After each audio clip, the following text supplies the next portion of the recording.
Hi everyone. So my name is Lori Broderick Burr, and I will be teaching some classes for Luma Yoga as well as my students, and Luma and I are collaborating.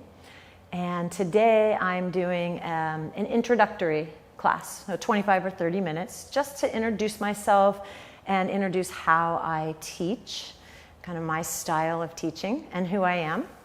And today what I'm going to do is teach from the way I normally teach, which is sort of thematic. I come up with an idea, or I'm triggered by an idea because I've worked with a private client, or I have seen something in class that I think we might want to focus on, or something in my own movement practice has happened and I'm interested in furthering that and thinking about that with people. What I really want to encourage you to do is to explore rather than thinking of right or wrong. Human movement is variable, and human movement should be variable. There's not one right way to do things, and we're each very individual. Some people will feel things very differently in the yoga poses, the shapes we make in yoga, or in certain movements in our everyday life. So I really invite you to think of yourself sort of as an archaeologist, somebody who is digging up the remains and trying to figure out how it all goes together, versus this is the way it should look, this is the way it should come together, is be an explorer and be really willing to check things out for yourself. So today I'm going to just take you through a class where we really explore the hip joint in terms of external and internal rotation. External rotation is movement of a joint surface away from the midline of the body, and it's a rotation, external rotation, internal rotation. So external is out and internal is in. So if I stand up and I take my left leg, that's external rotation and that's internal rotation, right? So I can do that at my wrist, right? I can do that at my arm. I can take my arm out and I can take my arm in. Now it sometimes gets a little confusing because there are two other motions in the body called abduction and adduction. So external and internal moves out from the body and in from the body in a rotation. Abduction and adduction is more linear, out to the side and back in. So oftentimes in yoga poses, we externally rotate the leg and we abduct it out to the side. So it goes away from the hip and it's externally rotated. Your pelvis has an acetabulum, right? It's the cup part of your pelvis, and that's part of your hip joint. The top of your femur, which is your thigh bone, sits into that cup. So it's the femur that is externally or internally rotating. It's my thigh bone that externally rotates or internally rotates at the hip joint. So when I talk about hip joint, I'm really talking here. When I talk about pelvis, I'm really talking here. Sometimes in yoga cueing, we get a little confused. As yoga teachers will say, the hip joint when we're really talking about the pelvis as a whole. So when I talk about the hip joint, I'm talking about the top of your femur and the acetabulum on your pelvis, because that is the true hip joint. So what I want you to do is get a chair. If you don't have a chair, you can sit on the edge of a couch. That would be fine. And if you're quite tall, so I'm 5'5" on a good day, so this chair fits me beautifully. But if I'm 5'6" or taller than that, I might need to add some height underneath my pelvis. And if I'm on the shorter end of things, I might need to add some height under my feet. So if I sit, and I sit in a gentle upright position, and I draw my shoulders, and I extend my right leg out towards you, and I turn it out like a ballet dancer, that's external rotation. And if I turn it in like not like a ballet dancer, like a pigeon toed, right, then I'm internally rotated. So as we take this posture of figure 4 or thread the needle, or sometimes we call it Agni Stambhasana, fire log pose, I'm going to take my right ankle, I'm going to dorsiflex my foot, and I'm going to cross it on my left knee. So this is external rotation of my hip at the thigh, but it's also abduction of the leg out from the pelvis, right? I'm going to just take my right hand and I'm going to push lightly forward and out. And then I'm going to release that. So I'm mobilizing the joint, which means I'm moving the joint a little further into its range of motion, and then I'm relaxing away from it. Range of motion is how much a joint can move. The two surfaces of a joint can move in relationship to one another, basically. It's different than flexibility, and it's different than stability, although they're both part of range of motion.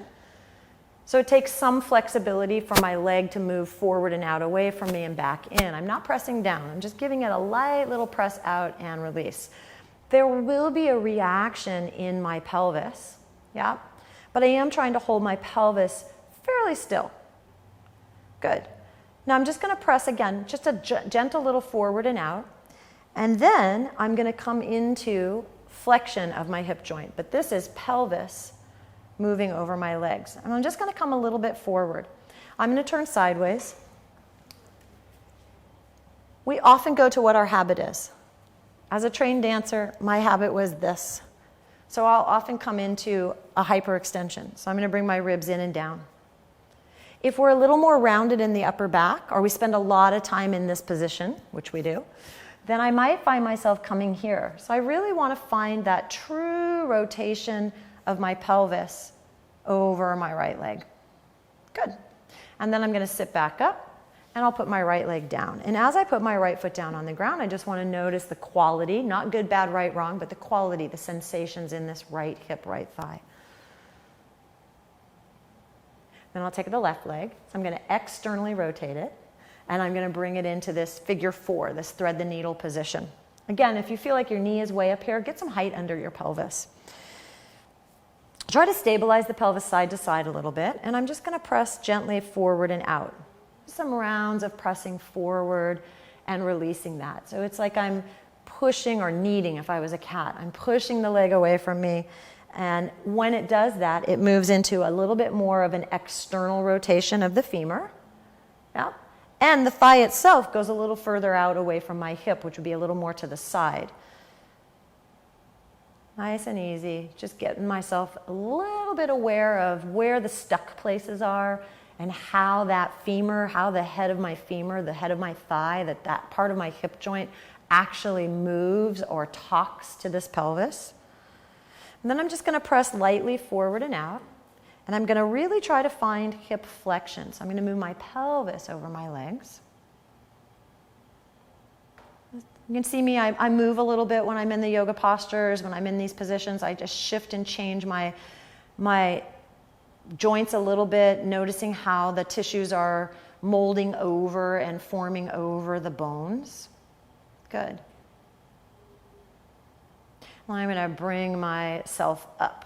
And I'll take this left leg and I'll bring it down. And again, I just want to take a moment to notice, how do the tissues feel? What's going on in my knee? Was my knee affected by that? Was my ankle affected by that? Did I feel my lumbar spine affected? I'm going to bring my feet in close to the chair, take my arms forward towards you, and I'm going to shift my weight into Utkatasana. Notice this Utkatasana. It's a very wide-legged stance, right? I've got my big toes pointing forward. Yeah. My leg is really neutral. Press into the feet and stand up. Good. Okay. Using the chair if you'd like. If you don't use a chair, you could use a wall. That's fine. And you may not find that you may find that you don't need any help. My right hand is going to be on the chair. I'm going to stand on my right leg, placing that right foot, 4 corners of the right foot working down. Then I'm going to take my left leg slightly towards you. Yep. So it just comes forward a little bit. In tree pose, we often do this. We get the leg out here and we put it in tree. I'd like to invite you to do something different. I'm going to externally rotate my leg. And you see how my leg stayed in line with my pelvis more or less, right? It didn't come out to the side. It didn't A-B duct. I'm going to bring it back to neutral. And then I'm going to internally rotate. And I can feel that my ankle wants to do a lot of that. So I'm going to really concentrate now on the femur bone, externally rotating. And internally, I'm doing this with my hand so you can see this is the head of my femur. Externally rotating and internally rotating. And externally rotating, right? So again, I'm mobilizing the joint surfaces. I'm working towards, this is my end range of motion. I'm just seeing how that feels. And then I'm going to externally rotate. I'm going to be mindful of the foot I'm standing on. Am I aware of it? And then I'm going to bend the knee and hip and bring my leg up, but you can still see it's in front of my body. It's very externally rotated. In fact, it's very close to this position, except it's in front of my body a little bit. Yeah, I'm just going to hold that, and I'm going to notice in the way of balancing, did I go back? Can I bring the ribs over my pelvis. Can I bring my back neck long? And if I'd like, I'll bring my palms together. I can also keep my right hand down and use my left hand out my chest. Good. And then I'm going to lengthen my leg back out at the knee, bring it back to a neutral position in the hip joint, and set it down. Chances are you felt a lot back here, yeah, in the stabilizing muscles of your lateral hip. So again, feel free to use a chair. Feel free to use yourself next to a wall so the wall is there. I'm going to stand fully on the left foot, looking down on it, making sure my left big toe digit is as pointed forward towards you as possible. Even my pelvis out to the best of my ability so I'm not hip hiking. And I'm just going to advance this right leg forward towards you a little bit. And then I'm just going to play with the range of motion of internal and external rotation. Now on this leg, I'm going to show you what happens, a deviation or a compensation that happens for me. I tend to hip hike when I internally rotate, and I tend to drop when I externally rotate. So part of the work is, can I keep my pelvis fairly neutral and not let it move up and down as I kind of screw and unscrew, right? I rotate the top of my femur in the joint. I'm thinking about this leg. It's doing a lot of work. It's doing a lot of stabilization in this outer hip. And then I'm going to externally rotate. You can see it's still in front of my body. I'm not trying to take it to tree pose. And I am going to flex both at the knee, meaning bend, and at the hip. Tendency is to go back here. Get the ribs over the pelvis. Root through the standing foot, right? Use the chair or the wall if you need to. And then if you can, just bring your palms together. Yeah? So it's not a true tree pose. We're working on something a little different first. Nice. Good. I'm going to extend the leg out towards you. Hand can come down. That's fine. I'm going to get the leg neutral and bring it back down. And then I'm just going to let my legs move a little bit side to side. Good, good, good. Excellent. We'll come back to tree pose. I'd like you to lie down supine now on your back, and I would suggest that you have a blanket. Fold the blanket in half for underneath the head, so that when you're lying on your back neck is long and neutral. The top of your throat is moving back a little bit. With the feet on the floor, I'm going to just lift my buttock and move a little bit, get a little bit more space for my back.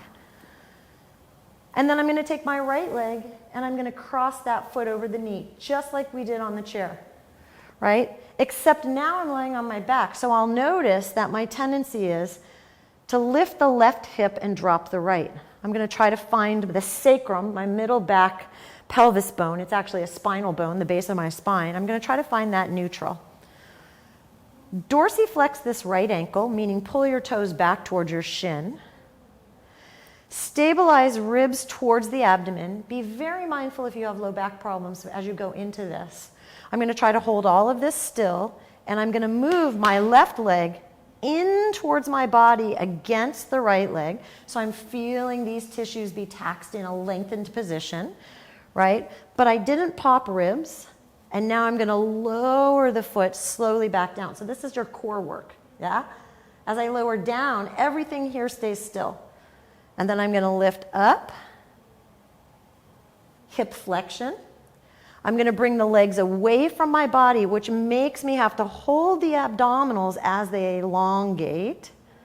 I'm going to do that one more time, pulling up. This area very still. I'm continuing to breathe. And back down. Now this time, as I come up, I'm going to meet the left leg with my hands, coming around and through, grab the back of the leg. This lower leg gets to relax. Without using this arm, if possible, can I find more movement of my right leg around and out to the side? And then using my left leg, I'm going to use my arms to pull the left leg towards me on an inhale. And then exhale, relax a little bit. So the right crossed leg never really relaxes, but what I'm doing is putting more force, more load into that outer right hip by drawing my left leg towards me and away. And towards me and away. And one more time, towards me. Just going to hold it here for a moment. I'm really trying to find the muscular action of my own thigh in the hip joint, pressing this ankle against the leg. And then if I'd like, again, from the core, reach my arms up, holding this all still in the center, can I put the left foot down without changing the pelvis or the ribs? Good. Release the legs, stretch them out, Shavasana legs. And what you'll notice in Shavasana legs is that your legs tend to roll out, and one tends to roll out much more than the other for most of us. Totally natural. We are not even creatures. And I'll bring my feet back to the floor. So we have the whole thing to do now on the second side. That left foot's going to cross above my right knee. And first I'm just going to notice my tendency is going to be to rock towards this side and lift this hip up. So can I get myself somewhat even in the middle of my back pelvis, dorsiflexing that left ankle, rib cage to pelvis, and please bypass this if you felt like it was bothering your lower back. Yeah, because there's a lot of force or load being put through the global abdominal system as I lift my legs up and I put them back down, particularly on the way down. I'm just going to move my arm out of the way so you can see the tendency. I'm going to show you what I'd like not to see. The tendency is to arch your back and go into anterior pelvic tilt when you come down. And it's not that I'm scooping my buttock under, but I'm trying to find that I can move my legs without any spinal compensation or change in my torso. Good, I'm going to bring them up.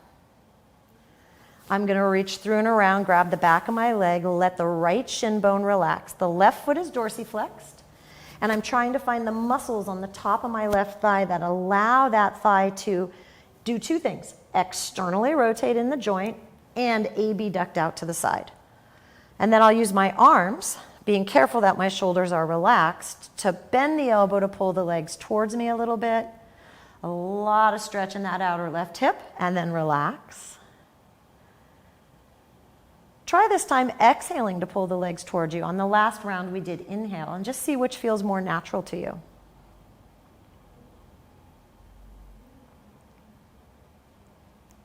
Let's do one more. And then let's hold it in for a moment. Right? So the external rotation of my thigh, the abduction of my left thigh, and the flexion of my right is adding up together to give me quite a stretch across the back of my left side. If you'd like, and this is a little more advanced, I'm going to reach my arms up, hold the center, try not to change any of the parameters of my ribs. You can see my belly's out a little bit. That's natural. Watch a baby move. And the foot comes down. Good. I'm going to relax my arms, relax my legs. Notice their tendency to turn out. And then I'm going to have you bring your feet mat width, knees bent. And I'm really going to ask you to not let your pelvis rock in the first version of this. So place your fingers on the little pointy parts of your pelvis called your ASIS, anterior superior iliac spine, but there are these little pointy bones on your pelvis. And then without rocking your pelvis, can you let your legs fall to one side? This leg is internally rotating. This leg is externally rotating. And then bring your legs back up. Again, trying to hold the pelvis pretty neutral. Can I let my legs draw over? Internal adduction, external abduction, and then back up. So I'm really trying to just let my femurs move. Femurs are thigh bones. Yeah, the pelvis moves a little bit. And back up. Take an inhale breath. Exhale, gentle and easy. Inhale back up. Now, let's add a little bit of rotation of the pelvis. And once the pelvis starts to rotate with the legs, you'll notice the femurs have a lot more ability to drop open and to roll in. And then roll your feet, nice and slow. Inhale. Exhale, you'll come to the other side.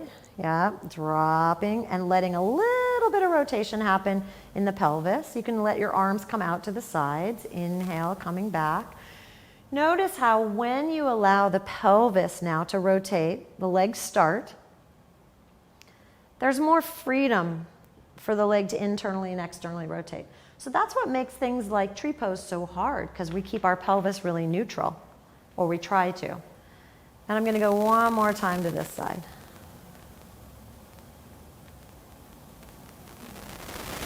Good, and coming back up.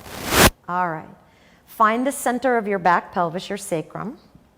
Draw one knee into your chest. Draw the other knee into your chest. Now, like a little pill bug, you're going to roll like a unit. In other words, your hips are not going to move first, or your shoulders are not going to move first. I'm going to look to my right towards you, and I'm going to roll the whole body over, and then I'm going to bring myself all the way back up into standing. So however you can manage to do that.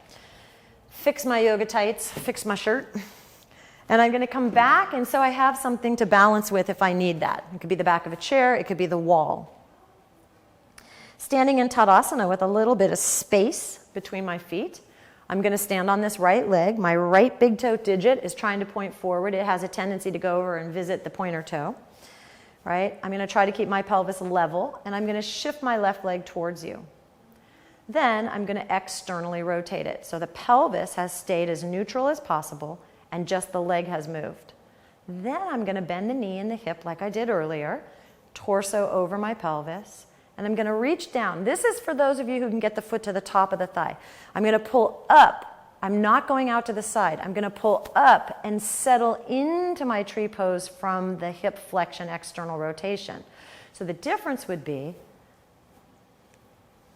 yep, and then when we get into tree, we're often turned at our pelvis. So let's do that again. Should we do that again? Right leg. And I'll do it a little lower on my leg, because I know not everybody gets their foot up to their inner thigh. Leg comes forward. I'm just going to use the chair for balance right now. Externally rotate the left leg. Lift it up in front of the body. Don't be in any rush to get it out to the side. So let's say it can go to my inner knee. So it's as I pull the leg out to the side, I'm also increasing the rotation of my top thigh. So it's not about taking the leg back. It's about finding the action here. So this leg is actually, this knee is in front of this hip, right? So your foot could be at your inner knee, it could be at your ankle, it could be at your top thigh. And then we'll bring the palms together, or we'll bring one palm in. Yep. And I want you to find the leg you're standing on and the foot that's pressing against it. And I know, I'm on the inner knee. How many times have you been told not to put your foot on the inner knee? If you don't want it on the inner knee, you can take it a little lower, a little higher. So I'm going to press the leg I'm standing on against that foot, try to stabilize my pelvis, get my ribs over my pelvis, bring my palms together, and try to have a moment of enjoyment. Yeah, good. Nice, okay, release that. Again, get a little Shakira hips in there, and I'm going to come over to the left. So again, I'm just using the chair because I really want to enforce what's happening at this hip joint, internal, external rotation. So I'm standing on the left leg, left big toe digit towards you. I'm going to kick the right leg forward from the hip. I'm going to externally rotate. Old way of doing it. Turn the leg out, get it out here, and pull it up and in. Often leaves us tilted this way and turned that way. So let's try it this way instead. Externally rotate. Feel the strength of the ribs over the pelvis, that alignment. Bring it up. I don't care whether it's at your ankle, your lower leg, or your upper thigh. But instead of cranking it out to the side, can I use this flexion and this deep, deep rotation of my femur to pull it into the tree so that my pelvis ends up facing you, right? Facing forward. And then I'll bring my palms together at my heart. Or I won't, and I can leave this hand down here. Nice. And the leg I'm standing on and the foot I'm pushing against that leg are trying to adduct. They're trying to come in, right? That bandha, that locking action inwards. So that with the force of this foot, I can get more external rotation of the femur in the hip joint. Good. Nice. Are you taking yourself really seriously? Relax a little bit. And then release. Well done. Seat of the chair faces you. Now remember, this could be the edge of a couch. It could be the edge of a table. I'm going to bring my palms flat to the chair seat. And I'm going to walk back. And yes, my knees could be bent if I needed to. That would be fine. And I'm going to press my palms into the chair, trying not to hang into the armpit or the elbows. Lift the armpits a little bit. Stretch back in the hips and forward in the hands. and go directly down into the heels. Breathing, downward facing dog on chair. Good. Pressing hands into the chair, walk your feet forward. Bend your knees and come on up. Good.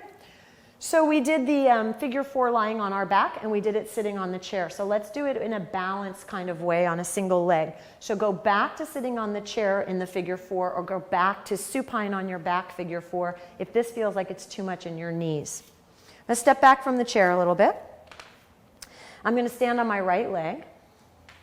I'm going to cross my left foot above my right knee and bend the right standing knee.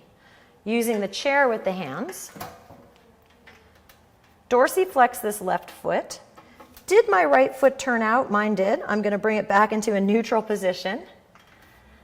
And this tendon that goes over my knee is now in what we call time on tendon.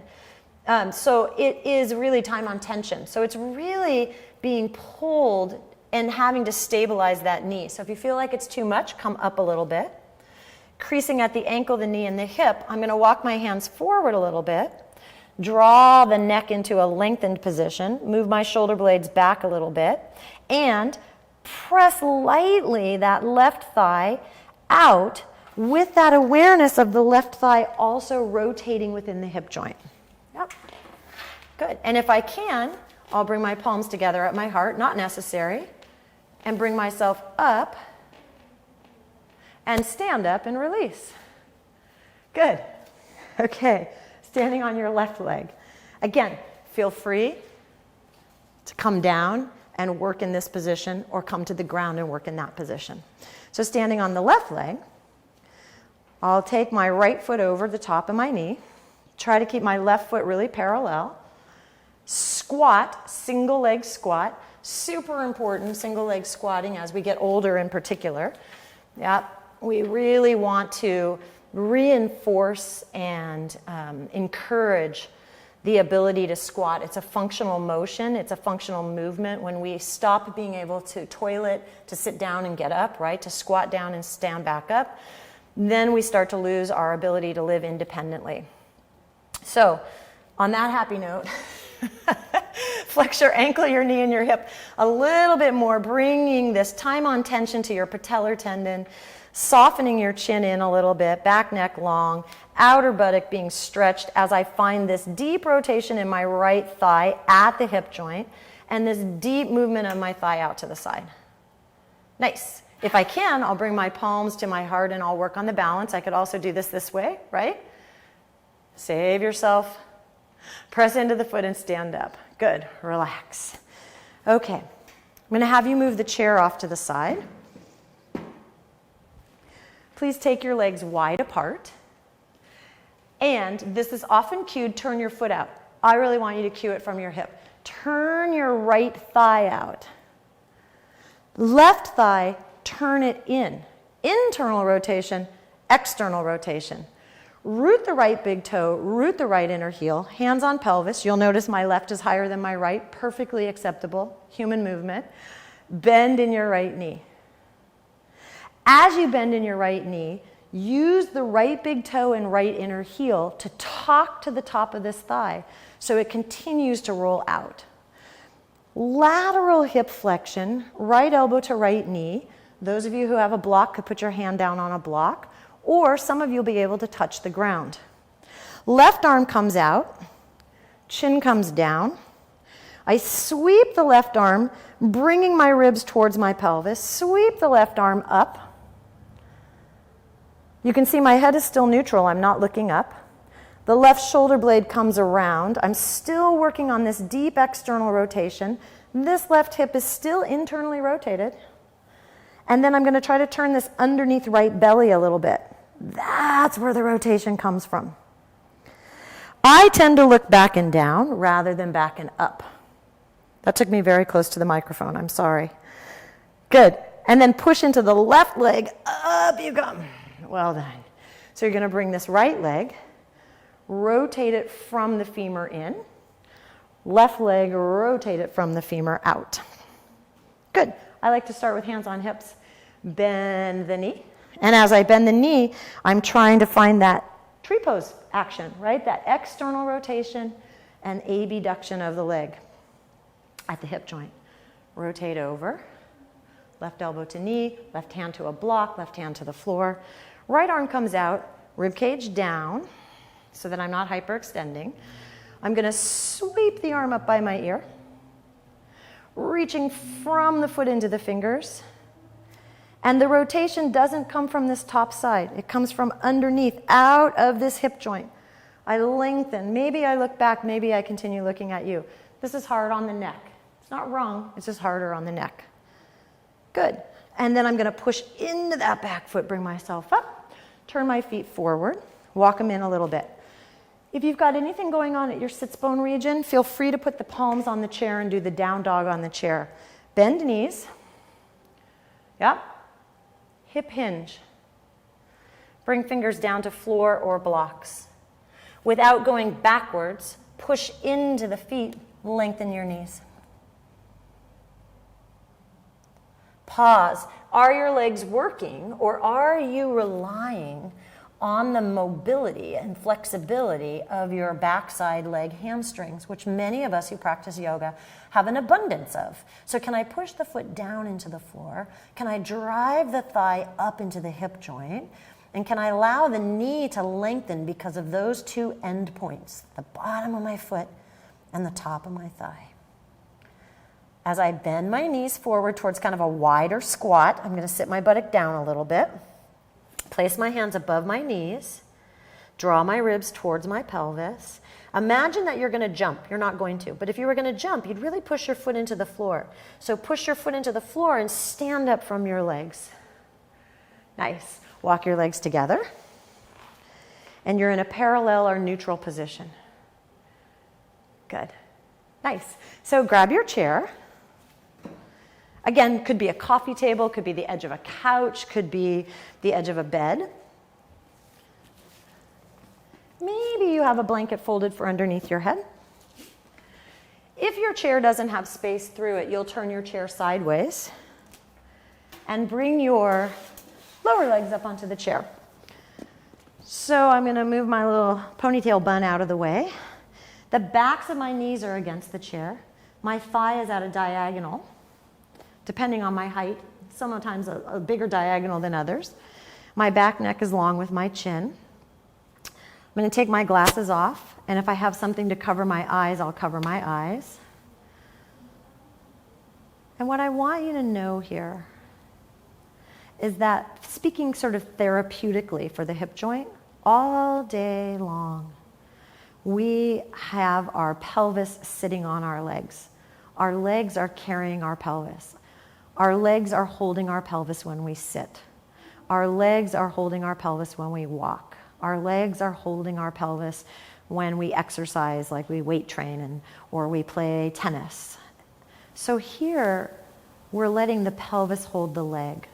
Allow the femur, the thigh bone, to drop to the pelvis. Allow gravity to have the weight of your femur bone. Feel your calves soft against the chair or whatever the calves are against. And bring your attention to your breathing. If you have the capacity to allow the belly to move with the inhale and exhale, then you are moving more with a diaphragmatic breath, meaning your diaphragm respiratory system is working well to feed that diaphragmatic breathing, so it's not chest breathing.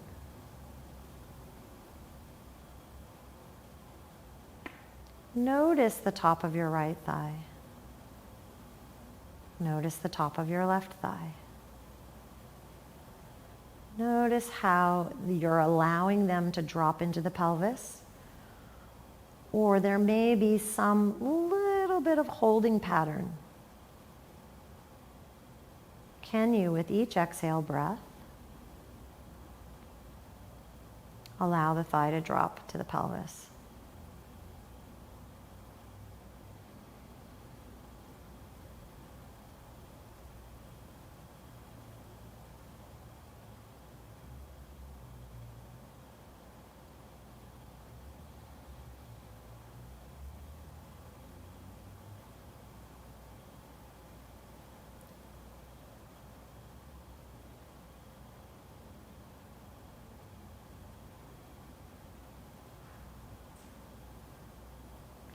Bring your hands to your abdomen. With the hands on the abdomen, notice the way the belly is moving against your hands and your fingers, both on the inhale and the exhale.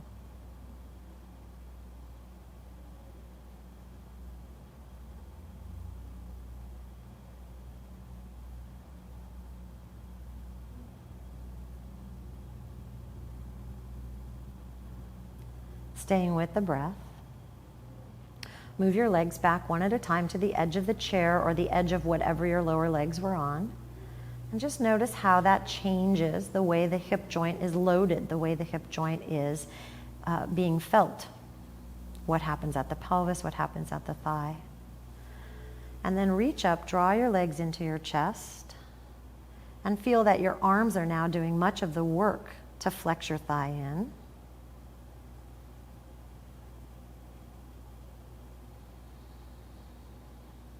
And then roll gently to your side. It doesn't matter which side you roll to. Bring your arm up underneath your head unless you have enough with the blanket. Let your knees come up to your chest. Soften your belly. Let it hang out. It gets to relax. And then press your top arm and your bottom hip down. And bring yourself up into sitting. Feel free to bring something in underneath your back pelvis. You don't have to sit cross-legged. And bring your hands together at your heart. And bow the head lightly forward. May we be safe. May we be happy. May we be free from suffering. And may we be filled with loving kindness. Inhale to bring your head up. Watch the placement of the head on top of the neck.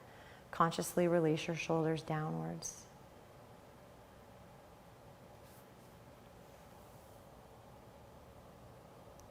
Namaste.